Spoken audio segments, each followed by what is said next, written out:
आप सभी का स्वागत करती हूँ। एक बहुत प्यारे से गीत के साथ आए हैं। चुटकुल्ला कहारवा गीत है और बहुत प्यारा गीत है। आप सभी को कैसा लगेगा कमेंट कीजिएगा भैया।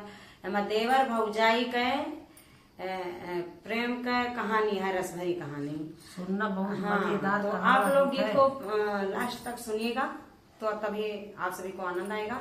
तो गीत को सुनिएगा और कैसा लगा कमेंट कीजिएगा। फुल आवाज के साथ लास्ट वाली कड़ी जरूर सुनना। बिल्कुल।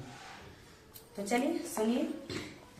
किलाई के गगरिया गोरिया पानिया घरा न चली जाई पहुंची ना हो की जा